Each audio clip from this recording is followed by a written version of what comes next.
eu sou o professor Renan Duarte e vou lecionar a disciplina de Ciências do 5º ano do Colégio Emaús. E aí, 5º ano, tudo bem?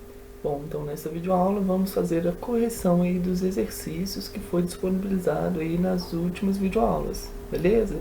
São aí as questões 1, 2, 3 e 4 da página 80 e o túnel do tempo lá com um texto muito interessante na página 81.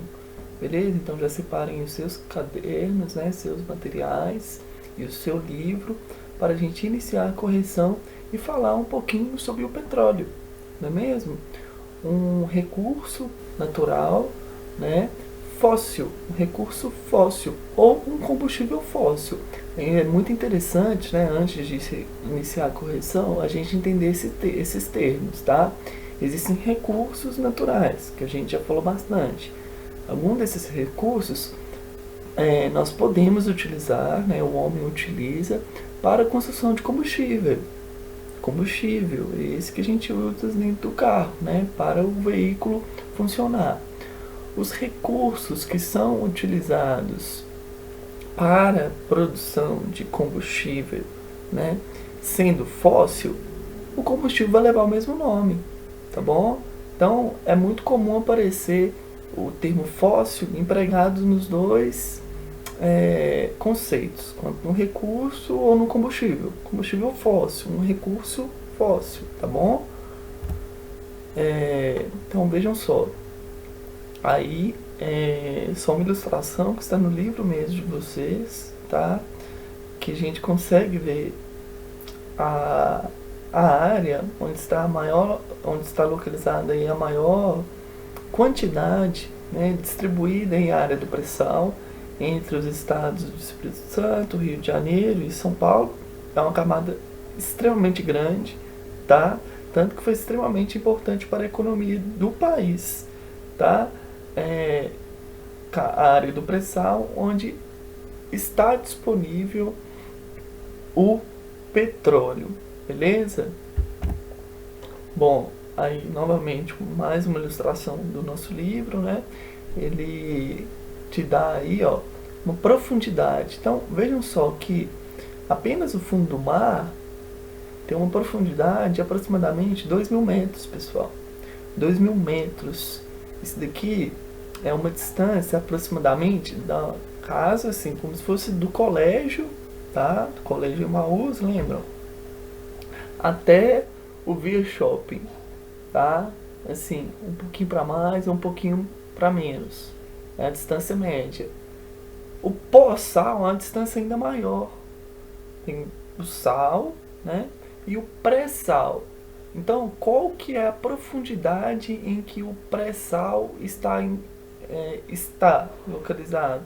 É só a gente somar 2.000 mais 3.000 aqui, 5.000, 10.000 metros de profundidade, tá?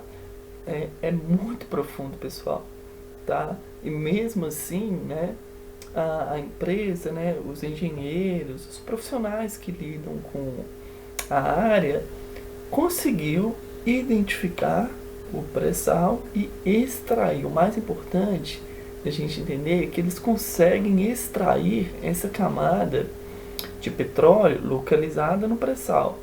Anotem aí que isso é importante. Pré-sal é o local, a localização onde o recurso natural, o petróleo, tá, está presente.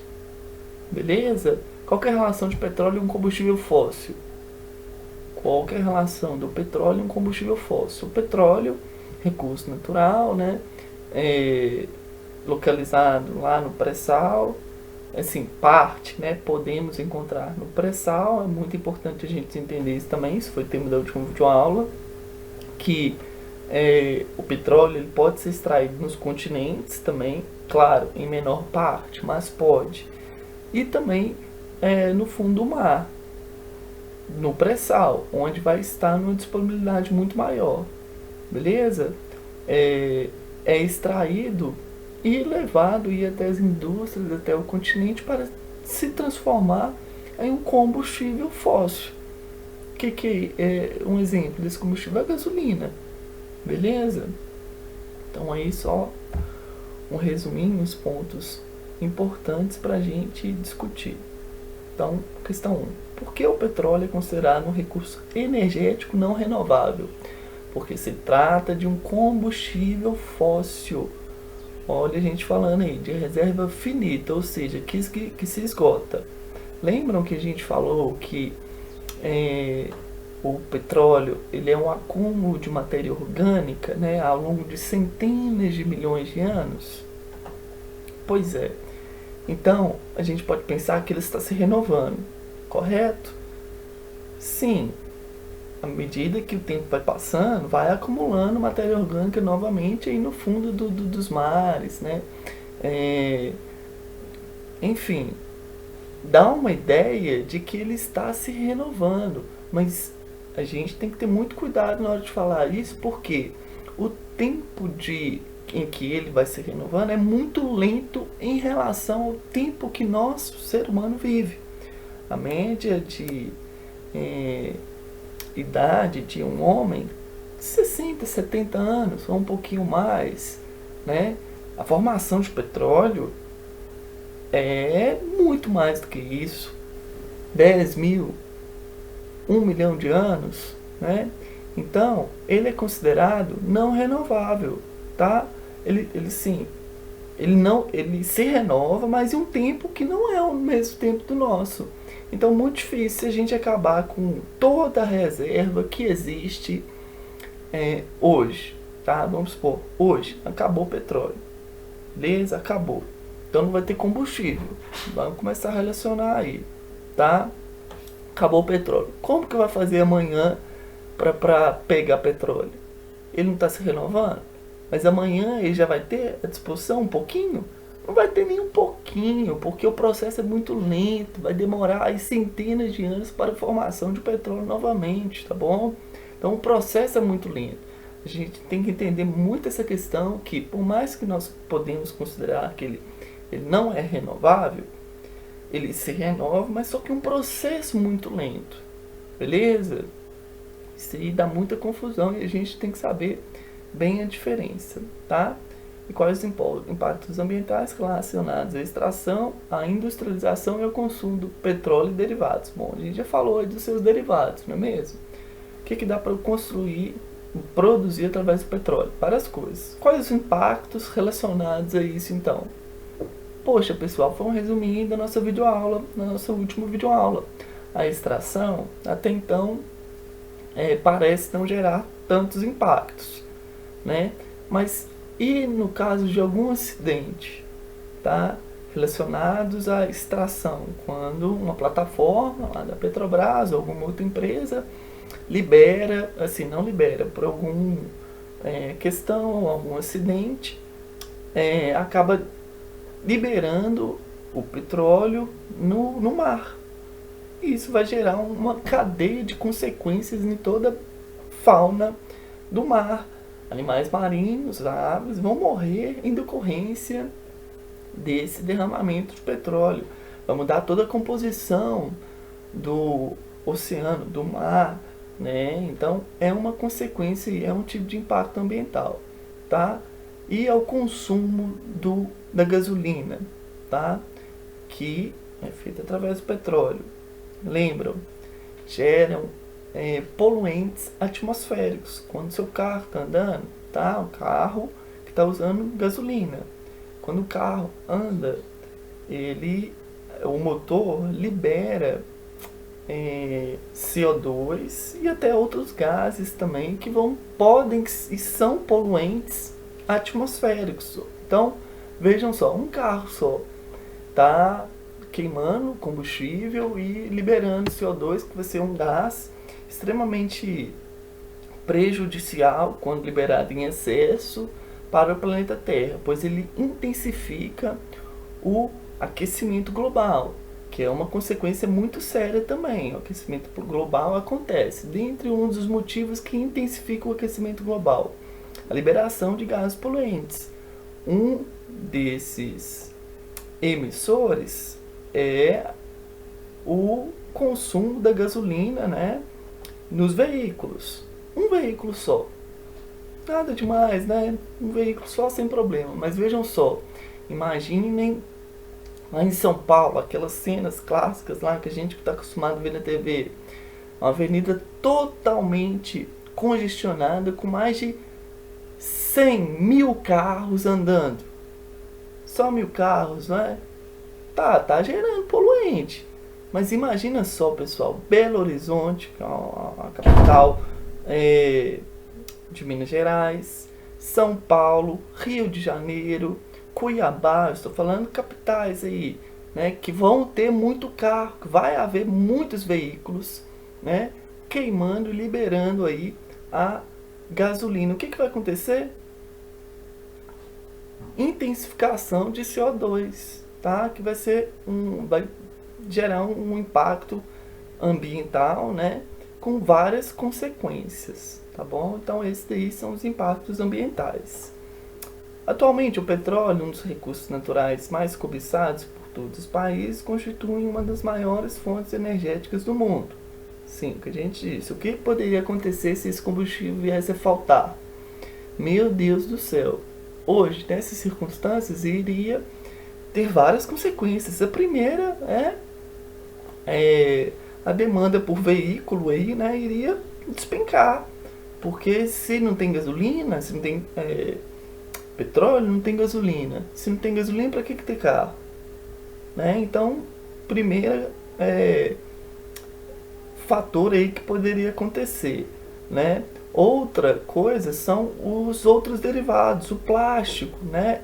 Então o ser humano teria que criar outras alternativas, criar outras tecnologias para produzir e manter o nosso meio, né, sem o petróleo, que isso aí até é uma coisa interessante da gente pensar, tá? Já que podemos construir a gasolina e a gasolina gera gases poluentes, por que não começar a pensar nisso? E quando ele acabar?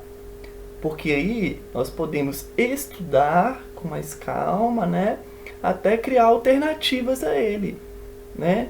Ou seja, criar carros elétricos. Já existem carros elétricos, tá? Que aí não vão gerar tão poluentes como o carro convencional, o veículo convencional que queima a gasolina gerando poluentes. O carro elétrico não gera poluentes, tá? Então é muito importante, né, vocês também, começar a pensar nessas fontes alternativas de energia, né? Criar métodos que diminuem os impactos ambientais de modo geral. A questão 4, né, pediu para nomear os 4 materiais derivados do petróleo e para que ele serve. Então, a gasolina mais comum, combustível de veículo, o plástico utilizado praticamente em todos os lugares, o metano também, o uso doméstico, principalmente industrial, óleo diesel, muito utilizado também pelos veículos. São os derivados, ou os produtos do petróleo. Então, esse túnel do tempo, esse texto aí da página 81, vejam só, há inúmeras teorias sobre o surgimento do petróleo. A mais aceita, porém, é que ele surgiu de restos orgânicos de animais e vegetais depositados no fundo de lagos e mar, né, ao longo de milhares de anos. É uma substância oleosa e inflamável. O primeiro poço de petróleo foi descoberto nos Estados Unidos em 1859. Ele foi encontrado em uma região de pequena profundidade, olha só, em 21 metros, ao contrário de escavações de hoje que ultrapassam até os 6.000 metros. A primeira sondagem no Brasil foi em São Paulo em 1892 e 1896, por esse cara aí. Quando ele fez a primeira perfuração, aí nessa profundidade de 488 metros. Contudo, o primeiro poço jorrou somente água sulfurosa, tá? Que não é petróleo. Somente em 1939 que eles descobriram o óleo de Lobato na Bahia. Óleo de Lobato. Olha só que curiosidade. ele foi conhecido, né, em homenagem ao Monteiro Lobato. Dentre os livros do Monteiro Lobato, tá? O Poço de Visconde falava de existência de um petróleo no Brasil antes de qualquer descoberta de postos petrolíferos em nosso país. Então aí uma curiosidade, né? Antes mesmo de existir aqui no Brasil, o Monteiro Lobato já tinha descrito sobre ele. Uma curiosidade. Então a Petrobras, aí, a maior empresa de extração brasileira, tá, de petróleo, foi criada em 1954 com o objetivo de controlar a exploração de petróleo no Brasil. A partir daí, muitos poços foram perfurados. Atualmente, a Petrobras está entre as maiores empresas petrolíferas do mundo, a maior do Brasil e uma das maiores do mundo. Quando foi descoberta a primeira reserva de petróleo em território brasileiro, como já está descrito no livro, né? Somente em 1900, no texto, né? A gente extrai a informação. Somente em 1939, tá? Bem simples. E o sonho do Monteiro Lobato, né? Vocês lembram que ele já tinha comentado sobre o petróleo? Sim, hoje o Brasil está entre os maiores produtores de petróleo do mundo. E a Petrobras, o que ela faz? Então ela foi criada em 1954 e esse termo é muito importante, pessoal, monopolizar, tá? Provavelmente vocês vão aprender também na geografia. É quando mono significa um. Quando eu tenho só uma empresa que é responsável e tem uma função. Qual que é a função da Petrobras? Extrair petróleo. Existem concorrentes? No Brasil, não. Existem concorrentes fora. Por isso que ele aqui está falando o objetivo de monopolizar, ou seja, só a Petrobras tem a função de extrair petróleo no Brasil. Beleza? Esse termo é muito importante, tá? Podem anotar aí, porque com certeza vocês vão ver também ele na geografia, tá bom? Então aí, a ilustração, né, dos tanques aí da Petrobras, alguns números, uma curiosidade, vejam só. É uma empresa extremamente grande, 46 mil empregados, 107 plataformas aí extraindo, olha só, mais de 100 extraindo, uma produção de 1 milhão, mais de 1 milhão de barris por dia. Mais de 1 milhão de barril por dia, pessoal. É muita coisa. E uma venda de, olha só, uma receita de aproximadamente mais de 300 bilhões. É muito dinheiro envolvido, né? E com lucro bem parecido aí, né? 300 bilhões de reais. É muita coisa, né, pessoal? Bom, como eu já disse, né, é importante a gente discutir sobre futuro, né? Tecnologia. Será que a gente vai sempre precisar do petróleo? Podemos pensar em alternativas paralelas que não gerem tantos impactos ambientais? Sim, devemos e podemos pensar sobre isso. Bom, pessoal, encerramos então a nossa videoaula. Até a próxima, tá? Bons estudos e não se esqueçam, juntos no caminho certo.